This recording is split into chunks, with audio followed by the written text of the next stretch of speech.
اعوذ باللہ من الشیطان الرجیم بسم اللہ الرحمن الرحیم۔ ناظرین و سامعین، ہماری آج کی یہ ویڈیو معجزات اور کرامات کے ایک تسلسل پر مبنی ہے جو کسی اور ملک کا نہیں بلکہ آپ کے اپنے ملک پاکستان کے شہر راولپنڈی کا ہے۔ ان تمام واقعات کی تفصیل ڈاکٹر سید ذوالفقار حسین کاظمی صاحب نے، جن کے خاندان کے ساتھ یہ واقعات تسلسل سے پیش آئے، ہمیں ارسال کی ہیں۔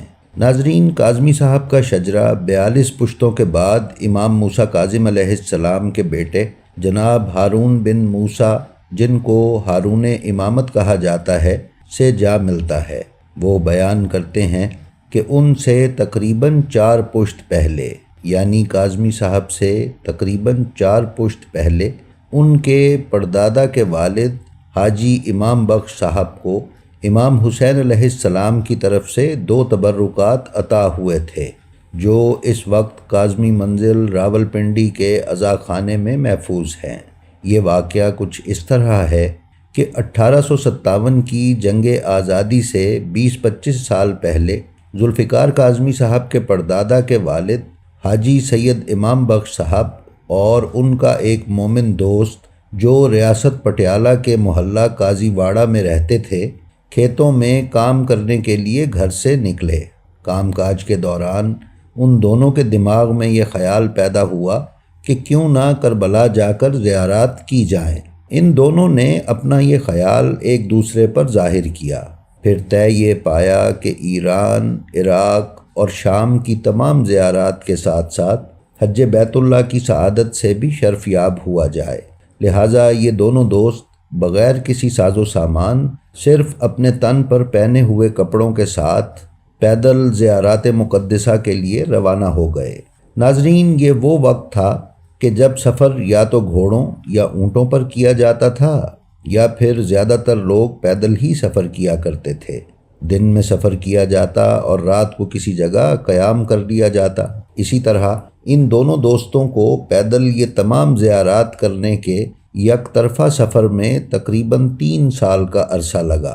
جب یہ تمام زیارات کر کے آخر میں امام حسین علیہ السلام کے روضے کی زیارت کرنے کربلائے معلیٰ پہنچے، تو امام حسین علیہ السلام کے روضے سے کچھ دور انہوں نے قیام کیا۔ کچھ دن کربلا میں رہ کر امام حسین اور حضرت عباس علمدار علیہ السلام کے روضوں کی زیارت سے مشرف ہوئے، اور پھر انہوں نے ہندوستان واپسی کا ارادہ کیا۔ جس دن انہوں نے واپسی کا سفر شروع کرنا تھا، اس رات امام حسین علیہ السلام کے روضے سے خدام ان کے پاس آئے اور پکار کر کہا کہ تم لوگ انڈیا کے علاقے قاضی واڑہ سے آئے ہو، اور تمہارا نام حاجی امام بخش ہے، اور تم فلاں باپ کے بیٹے ہو۔ اس پر حاجی امام بخش صاحب نے انہیں ہاں میں جواب دیا۔ اس پر ان خدام میں سے ایک خادم نے کہا کہ مجھے امام حسین علیہ السلام کی طرف سے یہ حکم ملا ہے کہ علم کے یہ 2 پنجے میں تمہیں عطا کر دوں، اور ساتھ ہی مولا حسین نے مجھے یہ حکم دیا ہے کہ میں تمہیں بتاؤں کہ ہم نے تمہاری زیارات کو قبول کر لیا ہے۔ ناظرین، ذوالفقار کاظمی صاحب بتاتے ہیں کہ اس وقت یہ دونوں پنجے ایک کپڑے میں لپٹے ہوئے تھے۔ حاجی سید امام بخش صاحب نے یہ دونوں پنجے اپنے سینے سے لگائے اور انہیں اپنے سر پر رکھا، پھر پیدل ہی واپس ہندوستان کا سفر شروع کیا۔ واپسی کے اس سفر میں بھی انہیں 3 سال کا عرصہ لگا۔ اس 3 سال کے دوران انہوں نے ہر وقت ان پنجوں کو اپنے سر پر اٹھائے رکھا اور سفر کرتے رہے۔ سواری اور زاد راہ نہ تو جاتے ہوئے تھا اور نہ ہی واپسی پر میسر تھا، اس لیے یہ سفر پیدل ہی انجام پایا۔ راستے میں کھانے پینے کا انتظام کرنے کے لیے رقم درکار ہوتی تو یہ کوئی چھوٹی موٹی مزدوری کرتے اور کچھ پیسے کماتے اور کھانے پینے کا انتظام کرتے، اور پھر سفر شروع کر دیتے۔ ناظرین، یہ لوگ ہندوستان سے اپنے گھر والوں کو بغیر بتائے ان زیارات پر روانہ ہوئے تھے، اس لیے پیچھے ان کے گھر والے کچھ عرصہ ان کو تلاش کرتے رہے، اور جب وہ نہ ملے تو پھر ان کو مردہ سمجھ کر ان کے سوئم، 40ویں اور برسی وغیرہ سب کچھ کر لی۔ سید امام بخش صاحب کی والدہ اپنے بیٹے کی جدائی کے غم میں اس قدر روتی رہیں کہ ان کی آنکھوں کی بینائی چلی گئی۔ جب یہ دونوں حضرات 6 سال کا سفر کر کے واپس اپنے علاقے پہنچے تو محلے میں ان کی آمد پر شور مچ گیا۔ سید امام بخش صاحب کا ایک دوست دوڑا دوڑا ان کے گھر پہنچا اور ان کی والدہ کو بتایا کہ آپ کا بیٹا زندہ ہے اور واپس آ گیا ہے۔ ان کی والدہ اپنے بیٹے کا استقبال کرنے کے لیے گھر کے دروازے پر پہنچیں تو ادھر سے حاجی سید امام بخش صاحب بھی گھر کے دروازے پر آن پہنچے۔ امام حسین علیہ السلام کے عطا کردہ علم کے یہ دونوں پنجے کپڑے میں لپٹے ہوئے سید امام بخش صاحب کے پاس تھے۔ ماں نے بیٹے کو سینے سے لگا لیا اور کہا کہ دیکھ، تیرے غم میں رو رو کر میری آنکھیں چلی گئی ہیں اور مجھے اب کچھ نظر نہیں آتا۔ تو اتنے عرصے کے بعد آیا ہے تو اب میں تجھے کیسے دیکھوں؟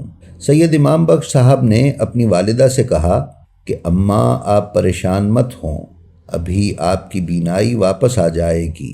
یہ کہہ کر انہوں نے کپڑے میں لپٹے ہوئے وہی دونوں پنجے اپنی والدہ کے سر پر رکھ دیے۔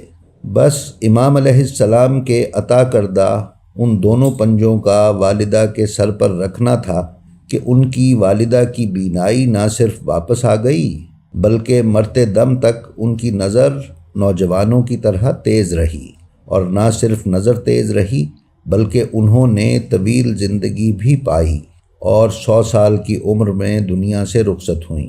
امام علیہ السلام کے عطا کردہ پنجوں کا یہ پہلا معجزہ تھا جو ظاہر ہوا۔ ناظرین، سید ذوالفقار کاظمی صاحب نے بیان کیا کہ یہ واقعہ 1857 کی جنگ آزادی سے کم از کم 20 سے 25 سال پہلے کا ہے۔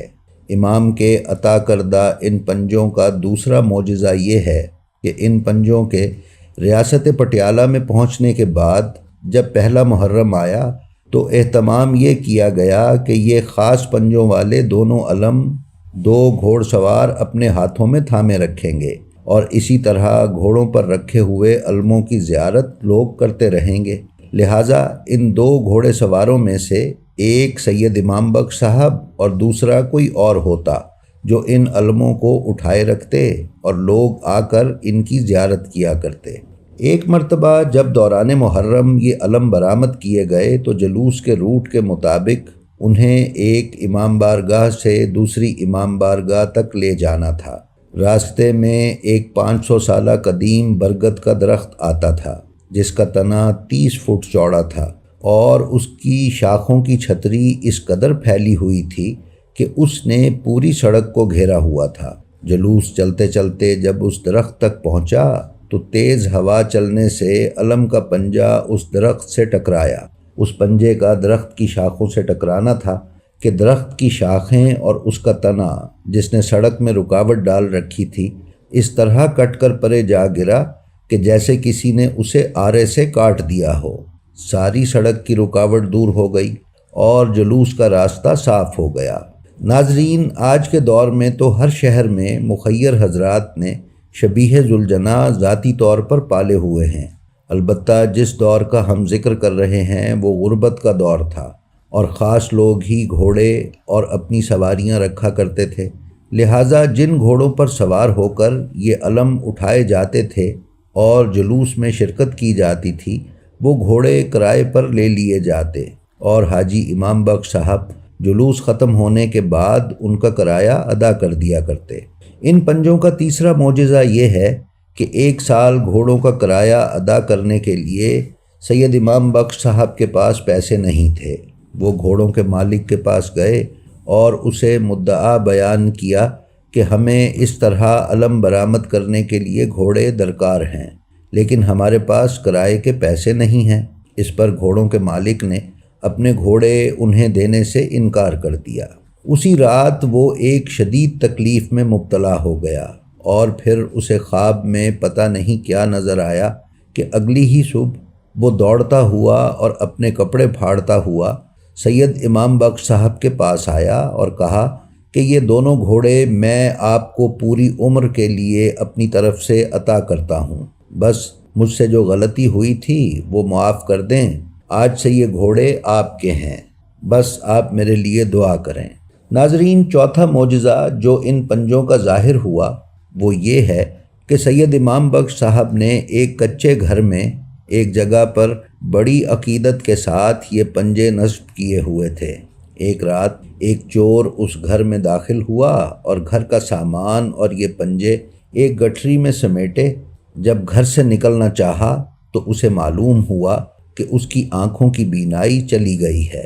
وہ ہاتھوں سے ٹٹول ٹٹول کر جس طرف بھی جانا چاہتا واپس اسی جگہ آ جاتا جہاں یہ پنجے لگے ہوئے تھے، اور جب وہ پنجے لگائے جانے والی جگہ پر پہنچتا تو اس کی آنکھوں کی بینائی واپس آ جاتی، یہاں تک کہ پوری رات گزر گئی۔ صبح کو جب حسب معمول سید امام بخش صاحب ان تبرکات کی زیارت کرنے کے لیے اس گھر میں آئے تو انہوں نے دیکھا کہ گھر کا دروازہ کھلا ہوا ہے۔ اندر گئے تو ایک شخص جس کے ہاتھ میں ایک پوٹلی تھی زار و قطار رو رہا تھا۔ سید امام بخش صاحب کے پوچھنے پر اس نے ان سے معافی مانگی اور کہا کہ میں چوری کرنے کے لیے یہاں آیا تھا، آپ مجھے معاف کر دیں۔ اس کے بعد اس نے کہا کہ جب میں یہ پنجے لے کر دروازے کی طرف جاتا ہوں تو اندھا ہو جاتا ہوں، اور جب دروازے سے اندر کی طرف رخ کرتا ہوں تو میری آنکھیں روشن ہو جاتی ہیں۔ یہ مجھے اس گناہ کی سزا ملی ہے جو میں نے کیا ہے، مجھے معاف کر دیں۔ سید امام بخش صاحب نے اسے معاف کیا اور اس نے یہ تبرکات واپس ان کے حوالے کیے تو اس کی آنکھوں کی بینائی لوٹ آئی، پھر وہ چلا گیا۔ ناظرین محترم، ان واقعات کے راوی جناب سید ذوالفقار کاظمی بیان کرتے ہیں کہ ان پنجوں کا 5واں معجزہ یہ ہے کہ 6 محرم کی صبح کو یہ تبرکات علم کی صورت میں عزاخانے میں سجا دیے جاتے ہیں، اور عاشور کا دن گزار کر رات کو ہم ان کو دوبارہ صندوق میں بند کر دیتے ہیں، یعنی 5 دن مسلسل امام بارگاہ میں یہ علم سجے رہتے ہیں۔ اس دوران ہمیں امام بارگاہ کا دروازہ بند کرنے کی اجازت نہیں ہے۔ یہ اجازت کیوں نہیں ہے؟ اس کا جواز یہ ہے کہ سید ذوالفقار کاظمی صاحب کی دادی ایک مرتبہ 7 یا 8 محرم کی رات کو عزاخانے کا دروازہ بند کر کے اپنے کمرے میں تشریف لے گئیں اور وہاں اپنا کچھ کھانا وغیرہ بنا رہی تھیں۔ اس وقت ان کے پاس ان کی بیٹی اور ان کی بہو یعنی ذوالفقار کاظمی صاحب کی والدہ اور پھپھو دونوں موجود تھیں۔ کچھ ہی دیر گزری تھی کہ کاظمی صاحب کی دادی کی کمر پر کسی نے ہاتھ مارا اور یہ فرمایا کہ جب ہم امام بارگاہ میں موجود ہیں تو تمہیں کس نے یہ حق دیا کہ تم اس کے دروازے کو بند کرو؟ ناظرین، یہ آواز ان تینوں خواتین نے سنی، پھر وہ تینوں بھاگ کر امام بارگاہ گئیں اور غلطی سے جو دروازے کی کنڈی لگا دی تھی اس کو کھول دیا۔ تب سے آج تک یہ سلسلہ چلا آ رہا ہے کہ جب تک یہ علم عزاخانے میں سجے رہتے ہیں تب تک عزاخانے کا دروازہ بند نہیں کیا جاتا۔ دن ہو یا رات، 5 دن یہ عزاخانہ ہر خاص و عام کے لیے کھلا رہتا ہے اور مرجع خلائق اور منتوں و مرادوں کے پورے ہونے کا مقام ہے۔ ناظرین، یہ امام بارگاہ راولپنڈی میں کرنل مقبول حسین کی امام بارگاہ کی دیوار کے ساتھ جڑی ہوئی ایک گلی میں واقع ہے اور امام بارگاہ کاظمی منزل کے نام سے مشہور ہے۔ جی تو ناظرین، یہ تھی ہماری آج کی ویڈیو۔ ہمیں امید ہے یہ آپ کو پسند آئی ہوگی۔ ہماری آپ سے درخواست ہے کہ ہمارا جو ویڈیو آپ کو پسند آئے اس کا لنک اپنے حلقہ احباب میں شیئر کر کے علوم محمد و آل محمد کی ترویج و اشاعت میں حصے دار بنیں۔ اپنا اور اپنے متعلقین کا بے حد خیال رکھیں اور خلق خدا میں آسانیاں تقسیم کرتے رہیں۔ خدا آپ کا حامی و ناصر ہو۔